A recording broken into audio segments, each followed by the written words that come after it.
Everyone, welcome back to my channel. இன்றைக்கி நம்ம என்ன வீடியோ பதிவு பார்க்க போகிறோம் அப்படின்னா, செம்பருத்தி பிளான்ட்ஸில் வந்துட்டு இப்போது நிறைய வெரைட்டிஸ் வந்துடுச்சுங்க. நாடன், ஹைப்ரிட்லேயே இப்போ பல விதங்கள் வந்திருக்கு. பார்க்குறதுக்கு ரொம்ப அழகாக இருக்குது. அதே சமயத்தில் ஹைப்ரிட்டை வளர்க்குறதுமே ரொம்ப வந்துட்டு ஒரு டாஸ்க்காக தாங்க இருக்குது. ஸோ அதை ஒவ்வொன்றையும் நம்ம பார்த்து தான் வளர்க்க வேண்டியதாக இருக்குது. இந்த அழகான பியூட்டிஸ்களெல்லாம் எப்படி நம்ம பாதுகாப்பாக கேர் பண்ணி கொண்டுட்டு வரணும் அப்படின்ற வீடியோ பற்றி தாங்க நம்ம பார்க்க போகிறோம். வீடியோக்குள்ளே போகிறதுக்கு முன்னாடி இப்போ தான் நம்மளோட சேனலை ஃபஸ்ட் டைமாக பார்க்குறீங்க அப்படின்னா சப்ஸ்கிரைப் பண்ணிக்கோங்க. பக்கத்தில் உள்ள பெல் பட்டனை ஆன் பண்ணி வச்சுக்கோங்க. அப்போ தான் நம்ம நெக்ஸ்ட் டைம் போடுற எல்லா வீடியோவும் உங்களோட மொபைலுக்கு நோட்டிஃபிகேஷனாக வரும். ஸோ நம்ம இந்த செடிகளை ஒவ்வொன்றா நம்ம கேர் பண்ணி என்னென்ன டிப்ஸை ஒன் பை நான் உங்களுக்கு சொல்லித்தரேன். நீங்கள் ஸ்கிப் பண்ணாமல் பார்த்தா மட்டும்தான் நான் என்ன மாதிரியான டிப்ஸ் வந்துட்டு கொடுக்குறேன் அப்படின்றதையும் உங்களுக்கு புரியும். நீங்கள் இப்போ ஹைப்ரிட் வாங்கி வச்சுருந்தாலும் இல்லை நாடனாக இருந்தாலும் நீங்கள் செம்பருத்திக்கு பொதுவாக 15 நாளைக்கு ஒரு முறை வந்துட்டு மண்ணை நல்லா கலரி கொடுத்து நீங்கள் உரங்களை கொடுத்துட்டு வரணும். அதுதான் நம்ம ஃபஸ்ட்டாக மெயினாக பண்ணுற ஒரு விஷயம். நீங்கள் அப்படி 15 நாளுக்கு ஒரு முறை இந்த செம்பருத்தி செடிகளுக்கு உரங்கள் கொடுக்கும்போது தான் இந்த செடிகள் உங்களுக்கு நல்ல மொட்டுக்கள் வைத்து பூக்களும் அதிகமாக இருக்கும். இப்படி நம்ம உரங்கள் கொடுக்கும்போது தான் செடிகள் வந்துட்டு ரொம்ப செழிப்பாகவே இருக்கும். செகண்ட் டிப்ஸ் பார்த்துக்கிட்டிங்கன்னா, நம்ம செம்பருத்தி செடிகளில் இப்போ பழுத்த இலைகள் இருக்கும் இல்லையா? ஸோ மஞ்சள் கலரில் பழைய இலைகள் அங்கங்கேயாக இருக்கும். அப்படி இருக்கிற டைமில் நம்ம செம்பருத்தி செடியை போய் பார்த்து அந்த லீஃப் எல்லாம் ரிமூவ் பண்ணிடணும். அப்படி நம்ம ரிமூவ் பண்ணாமல் விட்டால் என்ன நடக்கும்னு கேட்டிங்கன்னா, நீங்கள் போடுற உரங்கள் அந்த மண்ணில் இருக்கக்கூடிய சத்துக்கள் அனைத்துமே வந்துட்டு அந்த காய்ந்த இலைகளுக்கு போயும் உங்களுக்கு இருக்கிற அந்த செடிகளுக்கு சத்துக்கள் போகாது. எங்கெங்கெல்லாம் அந்த மஞ்சள் கலர் லீவ்ஸ் வச்ச அந்த இலைகள் இருக்கோ அதில் முழுக்கவுமே நீங்கள் கொடுக்குற சத்துக்கள் போய் சேர்ந்துடும். அப்போ நமக்கு செடி இருக்கும்போது அந்த செடிகளுக்கு எந்த சத்துமே இருக்காது. பூக்கள் வந்துட்டு உங்களுக்கு வைக்காது.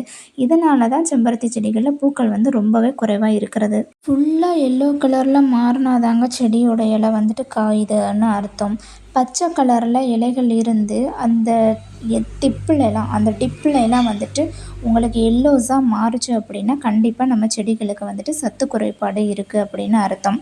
நீங்கள் மீன் அமிலம், பஞ்சகாவியம் இந்த மாதிரி நீங்கள் பயன்படுத்துங்க. அப்படி கொடுக்கும்போது உங்களோட செடிகளும் நல்லா வந்துட்டு க்ரீனிஷாக வளருவாங்க. எப்சம் சால்ட்டும் வந்துட்டு நம்ம தாராளமாக பயன்படுத்தலாம். நம்ம எப்போயுமே அந்த செடிகளோட இலைகளை காஞ்சு அதனா உடனே நம்ம ரிமூவ் பண்ணி தூக்கி வீசக்கூடாது.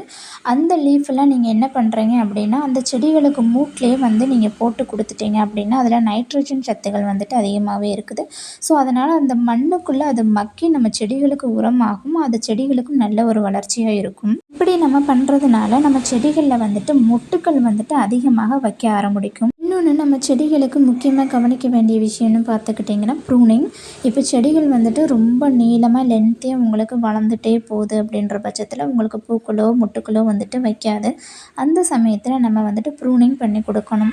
இப்போ நீங்கள் அந்த செடிகளுக்கு அந்த கீழே இருக்கிற இலைகள்லாம் பார்த்தீங்கன்னா அதில் உங்களுக்கு சைடில் பிரான்ச்சஸ் வர்ற மாதிரி இருக்கும். நீங்கள் அந்த இலைகளை எடுத்து கொடுத்துட்டீங்க அப்படின்னா உங்களுக்கு சைடில் இருந்து பிரான்ச்சஸும் வைக்கும். அந்த பிரான்ச்சஸில் இருந்து உங்களுக்கு செடி வந்துட்டு ரொம்ப புஃபியாக நல்லா புக்கே மாதிரி வளரக்கூடிய ஒரு இதாக இருக்கும்.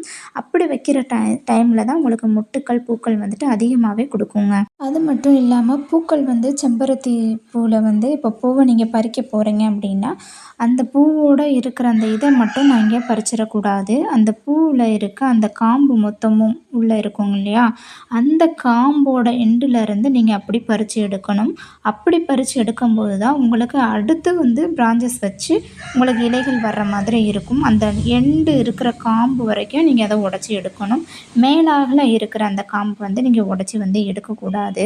இந்த மாதிரி காம்புக்கு பக்கத்தில் பூவை நீங்கள் பிச்சு கொடுக்கும்போது உங்களுக்கு லீஃபும் அதிகமாக வைக்கும், பூக்களும் வந்துட்டு அதிகமாகவே தரும். செம்பருத்தி செடிகளுக்கு இந்த மாதிரி விஷயங்களை நீங்கள் கவனித்தாலே போதுமானது.